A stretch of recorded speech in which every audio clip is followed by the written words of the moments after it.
Dear American public, my name is Anjuli. I'm here to tell you about my friends.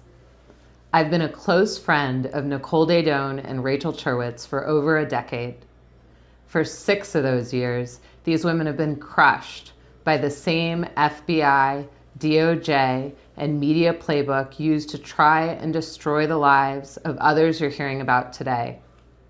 During a harrowing 6 years of FBI investigation, a rogue FBI agent used fabricated evidence, coerced witnesses into false victim stories, hacked privileged communications, colluded with media organizations like Netflix, and shut down over 70 bank accounts of theirs, mine, and our families. Prosecutors threatened our own lawyers with criminal charges for simply trying to defend us. This process has nearly bankrupted us all. We took the president's mantra, fight, fight, fight, and we followed it. We fought. We fought back, exposing evidence of this corruption in the media, in court filings, but it was not enough to deter these prosecutors. They doubled down. Prosecutors put on a 5-week trial where paid witnesses testified that they regret their choices from 10 years prior. No violence, no threats, no victims in this conspiracy charge, just regret. Now my friends are convicted of forced labor conspiracy. This is the first time in this country's history anyone has been charged with this standalone conspiracy. The same lawyers who fought for President Trump are now fighting for us. Professor Alan Dershowitz said a bright line of justice has been crossed in this case, and these women should not be in prison. John Lauro said this is exactly the kind of tool prosecutors under a Newsom DOJ will use to attack conservatives. Christian and Buddhist faith leaders have joined these men in saying this prosecution is unjust, un-American, and dangerous for the First Amendment. Prosecutors didn't stop with the conviction.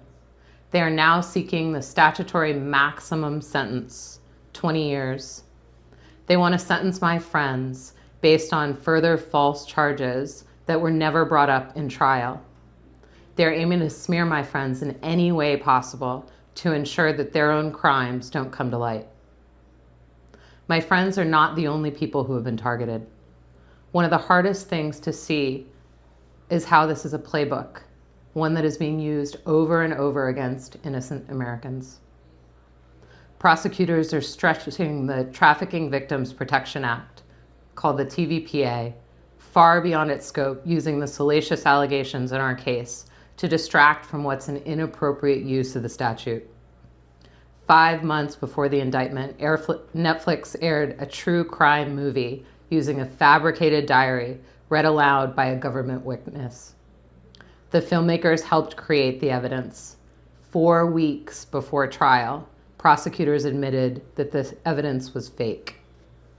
The lead case agent used stolen attorney-client privileged information, mishandled evidence, and encouraged witnesses to destroy chain of custody. 3 witnesses came forward saying they were pressured by the FBI into saying they were victims.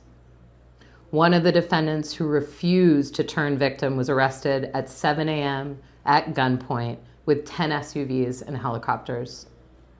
My 2 friends have been sitting in prison for 7 months because we fought back and are willing to bring these tactics to light.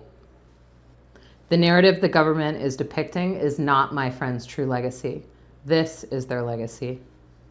They created a meditation that helps thousands find inner peace. They created Free Food, a sit-down restaurant in Harlem, New York, serving 700 meals weekly to the homeless.